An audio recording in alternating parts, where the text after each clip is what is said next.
Good afternoon, everyone. Let us start.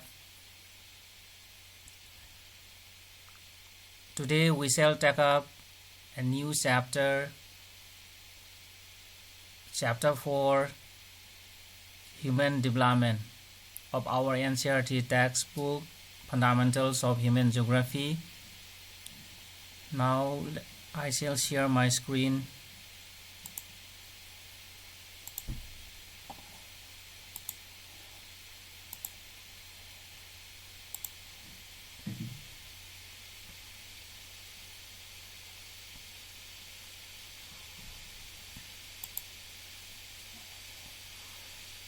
So this is Chapter 4, Human Development, of our textbook, Fundamentals of Human Geography. And here, just below the title of the chapter, you will find cover page of a Human Development Report published by UNDP, United Nations Development Program. So this cover is for the year 2019, and here for the 2020. Okay, so this is the cover, Human Development Report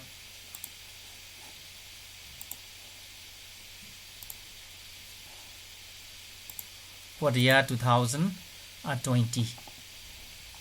Okay, so this is the cover page of Human Development Report 2020. The title is The Next Frontier, Human Development and the Anthropocene. So every year it is published by United Nations Development Program, UNDP.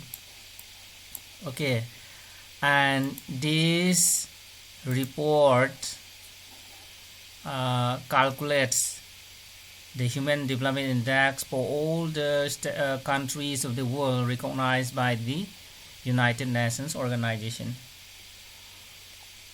So the words like growth and development are not new to us.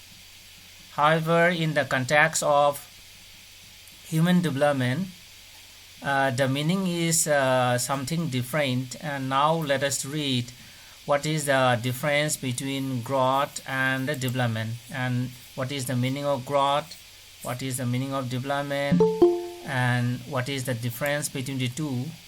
So let us learn.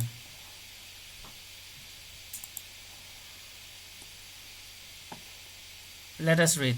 Both growth and development refer to changes over a period of time. But the words growth and development refers to changes over a period of time. The difference is that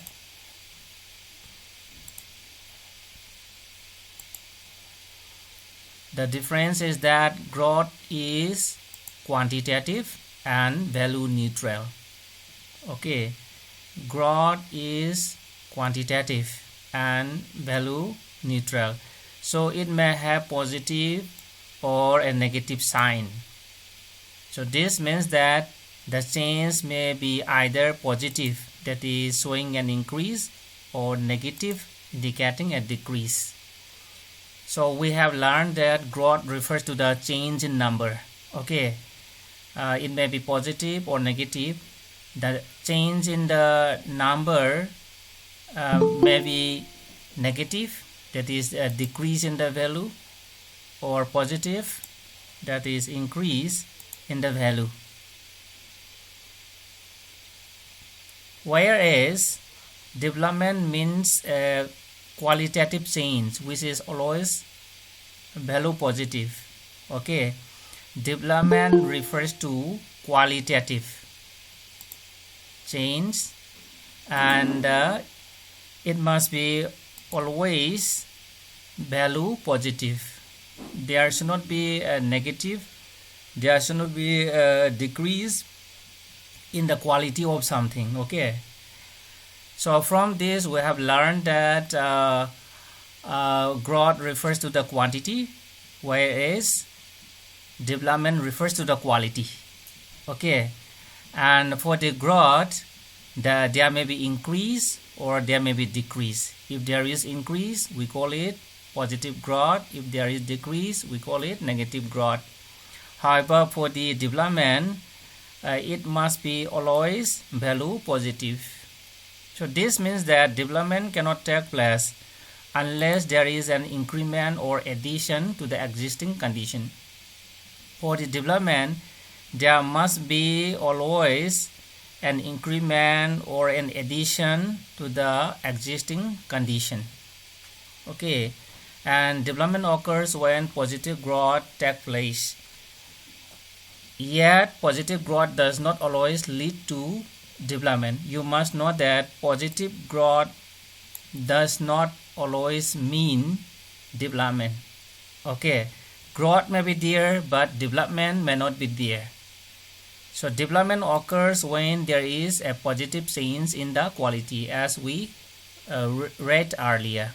For example, if the population of a city grows from 1 lakh to 2 lakhs over a period of time, we say the city has grown. However, if facilities like housing, provision of basic services, and other characteristics remain the same, then this growth has not been accompanied by development. You must know that growth does not always mean development. Okay, if there is growth, then there must be an increment in the quality. That is, there must be, if the population of a city is increased, then there must be a proportionate increase in housing, then basic amenities, okay, say for example water supply, then good sanitation, then healthcare facilities. All these must be increased. And if such facilities are not increased, then there is no development in that particular city. Okay, so this is the main difference between growth and development. Okay, are you clear? Any question? No, sir. Sometimes these cultural features, okay, like cities, also grow negatively, as you see here. Okay, so let us see this diagram. So this photograph shows city of Indonesia. Okay, the name of the city is Banda Aceh. Actually, this is the capital city of Aceh province of Indonesia, and you'll find two photographs. One is was taken on June 2004. Another was taken on December 2004. And see, after 6 months, we have seen that the size of the city is decreased. See here. So this is the boundary. This is the size, okay, of the city. But after the tsunami, actually because of an earthquake near the Indonesian islands, actually near Java Island, because of an earthquake there was a huge tsunami, and because of that, see, all the city is destructed because of the floodwaters of tsunami. So the size of the city has been decreased due to flood. So in this way, cities also can grow negatively, okay, because of natural disasters. And for many decades, a country's level of development was measured only in terms of its economic growth. Okay, for many years, the level of development was measured only in terms of economic growth. This meant that the bigger the economy of the country, the more developed it was considered, even though the growth did not really mean much change in the lives of most people. Okay, so once it was thought that if there is growth in the economy, then the country is developed. Even though there is no change in the quality of the people, in the quality of lives of the people. It was once thought like that. But okay, the exact idea of human development is not like that.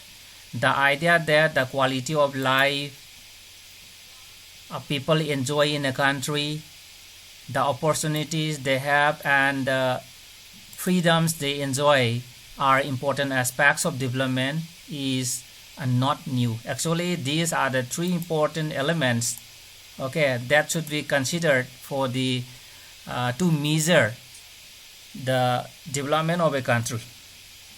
Okay, quality of life people enjoy in a country, opportunities people have, and freedom people enjoy. So these are the three aspects of development that we should consider to measure the human development of a country. But this idea is not a new one. Okay, it's not a new one. These ideas were clearly spelled out for the first time in the late 80s and the early 90s. Actually, these words have been there, but these ideas were clearly spelled out for the first time in the late 1980s and the early 1990s. The works of two South Asian economists, Mahbub Ul-Haq and Amartya Sen, are important in this regard. Okay, about the concept of human development, these two South Asian economists, Dr. Mahbub Ul-Haq and Amartya Sen, are important. So the concept of human development was introduced by Dr. Mahbub Ul-Haq. Dr. Haq has described human development as development that enlarges people's choices and improves their lives. So according to Dr. Mahbub Ul-Haq, human development is the development that enlarges people's choices and improves their lives. That means the government must provide a lot of opportunities to the people, and the people are free to choose the opportunities, and in this way the quality of lives of the people will be increased. So this is the concept of human development as propounded by Dr. Mahbub Ul-Haq. So in this concept, the people are central to all development. Okay, and these choices are not fixed but keep on changing. Okay, people's choices are not fixed. You must know that people's choices are not fixed. Choices here means opportunities. Okay, so people's choices are not fixed but keep on changing. And the basic goal of development is to create conditions where people can live meaningful lives. That means the basic goal of human development is to create conditions where people can live meaningful life. Okay, and a meaningful life is not just a long one. That means a meaningful life does not only mean the life expectancy at birth. It must be a life with some purpose. Okay, this means that people must be healthy. People must be able to develop their talents. People must be able to participate in society. And people must be free to achieve their goals. Okay, so this is the meaning of meaningful life. Okay, a meaningful life means that people must be healthy, free from illness. People must be able to develop their talents. They must be able to participate in society and be free to achieve their goals. Okay, so here in this box we find some information about Dr. Mahbub Ul-Haq and Amartya Sen. These they were very close friends and worked together. Okay, and under the leadership of Dr. Haq,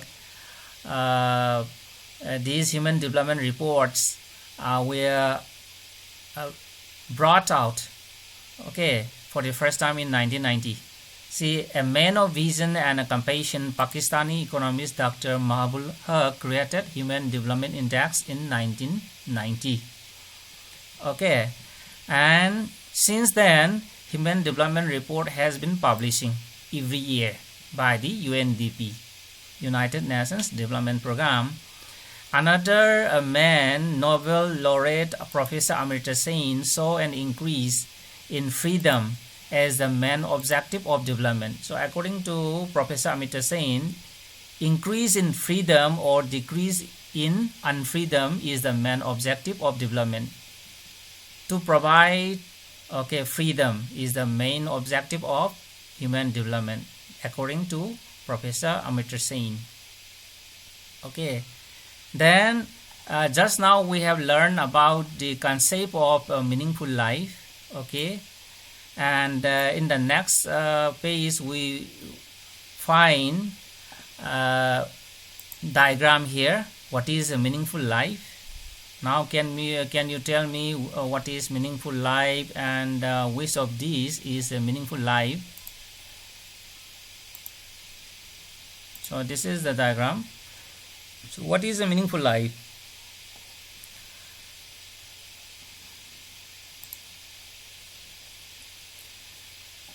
Actually, she wished, happy birthday, Sehnas. Actually, she is wishing happy birthday to Sehnas. Her name is Priya and she is Sehnas, and on her birthday, wishing happy birthday. So in her mind, wish me good health also. That means to have a healthy life is one of the aspects of meaningful life. Okay, to have a long lifespan is one of the most important aspects of meaningful life. And she must be able to complete education also. She must be able to go to the college also. Okay, that means a meaningful life, as we learned earlier, must be able to have a healthy life, must be able to participate in the society, must be able to gain knowledge and so on. Okay, and so here we have two personalities. One, so this is a man and this is a woman, and which of these lives a meaningful life? Suppose he is a thief, a criminal. Generally, a thief or criminal may be in a prison or may be sentenced to death. And she is a doctor or a scientist, and she is hoping to find a cheaper and a more effective cure to treat cancer. So which of these two persons has a meaningful life?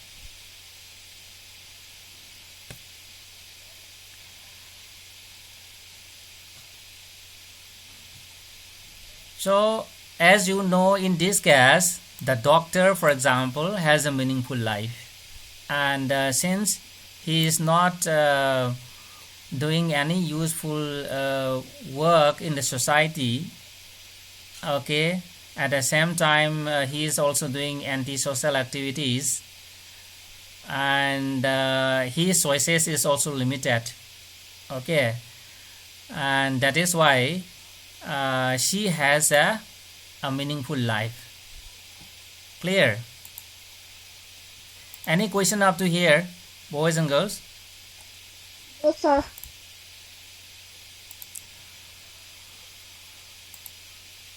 So let us continue. Leading a long and healthy life, then being able to gain knowledge, having enough means to be able to live a decent life are the most important aspects of human development.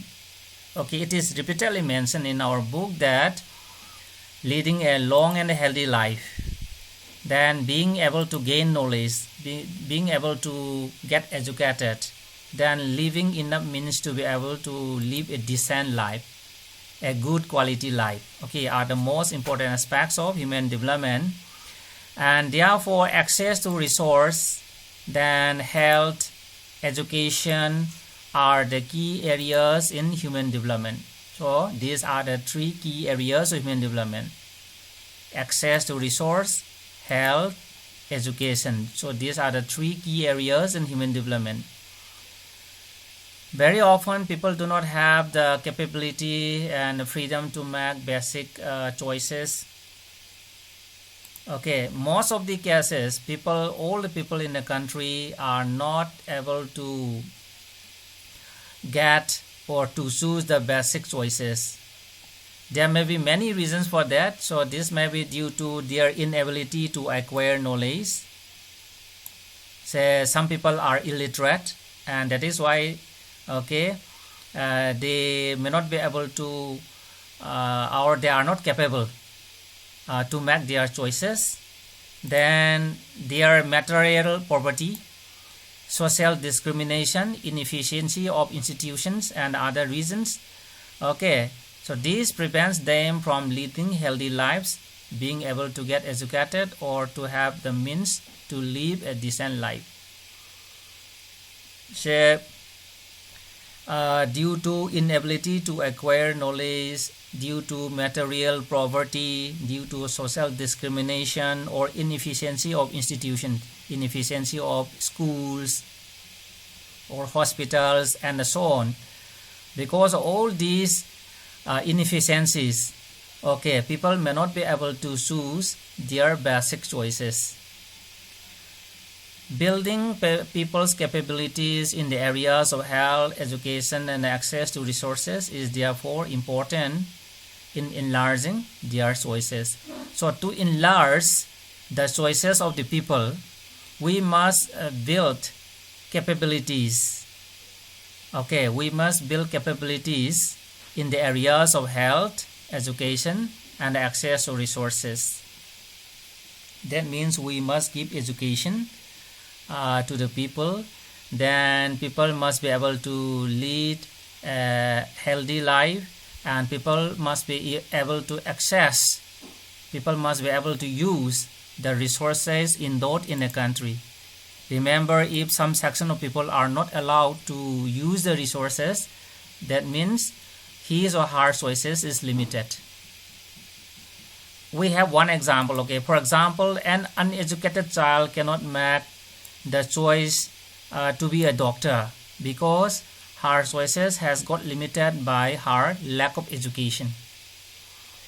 An uneducated child cannot make the choice of a doctor because her choice has got limited by her lack of education. Similarly, very often poor people cannot choose to take medical treatment for disease because their choice is limited by the lack of resources.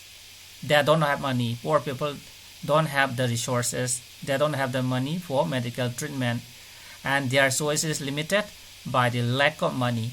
Likewise, a girl child or a child who is not educated cannot choose to be a doctor because her choice or his choice is limited by the lack of education. So these are the concepts. This is the meaning of the human development.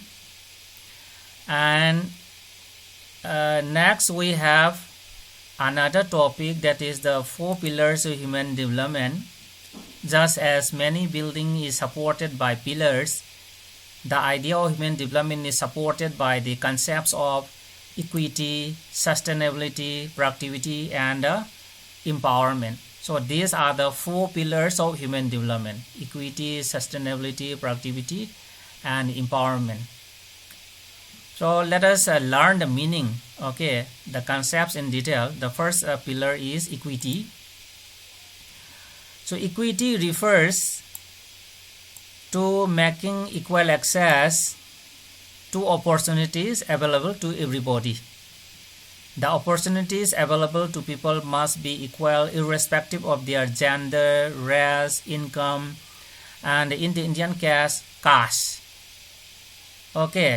See, equity refers to making equal access to everybody. I think this diagram will tell you the the concept of equity and equality.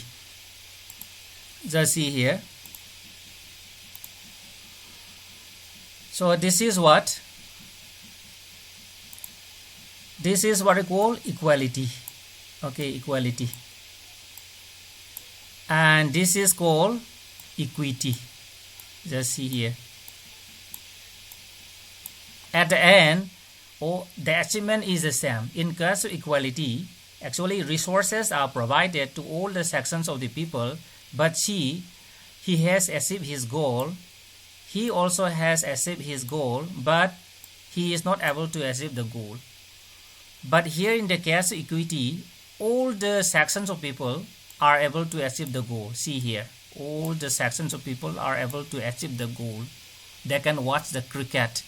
Okay, that means equity means provision of resources according to the needs of the people. Okay, provision of the resources according to the needs of the different section of the people. That is known as equity. Are you clear?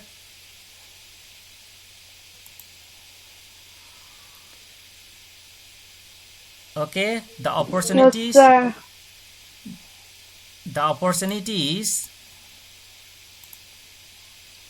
available to the people must be equal irrespective of gender, race, income, and caste. So this is what I call equity. And we have an example here. For example, this is about equity in any country. Okay, in any country, it is interesting to see which group the most of the school dropout belong to. This should then lead an understanding of the reasons for such behavior. In India, a large number of women and persons belonging to socially and economically backward group drop out school. And this shows how the choices of their groups get limited by not having access to knowledge. In case of India, many women and persons belonging to poor family, socially and economically backward groups. Okay, many women and men belonging to the poor families are not able to get educated. And this is how the choices of this group get limited by not having access to knowledge. Since they are not going to the school, their knowledge is limited. So that means their choice is limited. Because an illiterate person cannot become a scientist, you know. Next, we have sustainability. Sustainability means continuity in the availability of opportunities. Okay, sustainability means continuity in the availability of opportunities. So to have a sustainable human development, each generation must have the same opportunities. The facilities which I have in the present day must be available by my sons and grandsons, okay, or granddaughters and daughters. That is sustainability. And all environmental, financial, and human resources must be used keeping in mind the future. Misuse of any of these resources will lead to fewer opportunities for future generation. That means we must use the available resources wisely. Okay, if there is misuse of resources, then in the future generation may get fewer opportunities. Okay, that is why we must use all the available resources wisely, so that sustainability is there. Remember, sustainability means continuity in the availability of opportunities. The opportunity which we are getting now should be available by our future generation. That is known as sustainability. An example of sustainability, a good example is about the importance of sending girls to the school. If a community does not stress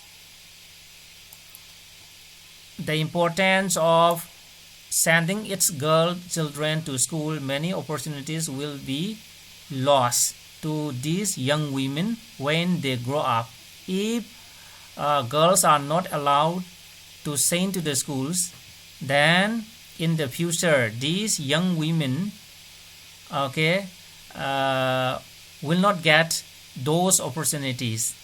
Okay, if a community does not stress importance of sending its girl children to school, many opportunities will be lost to these young women, those who are not educated, okay, when they grow up, and their choices will be severely curtailed, and this would affect their aspects of their life. The quality of lives will be low. So each generation must ensure the availability of choices and opportunities to its future generations. Next, we have the third pillar, productivity. Okay, productivity here means human labor productivity in terms of human work. Productivity here means human labor productivity.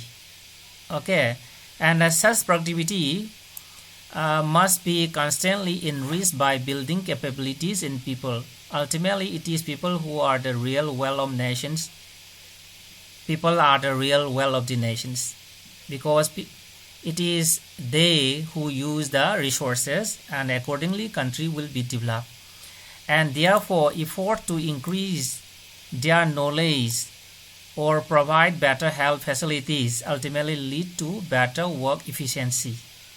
Okay, that means productivity depends on the knowledge. Okay, productivity depends on the knowledge, and the knowledge depends on education. Okay, and at the same time, people must be healthy. If a person dies at the age of 30, that means that person is not productive. The person is not healthy. If the person can live up to 60, 70 minimum, then we say that the person is healthy and he can do a lot of things for the society. That means the person is productive. And the last pillar is the empowerment. So empowerment means to have the power to make choices. Okay, to give power to make choices. Such power comes from increasing freedom and capability. Okay, empowerment comes from increasing freedom. We must give freedom to the people to make their choices. Good governance, then people-oriented policies are required to empower people.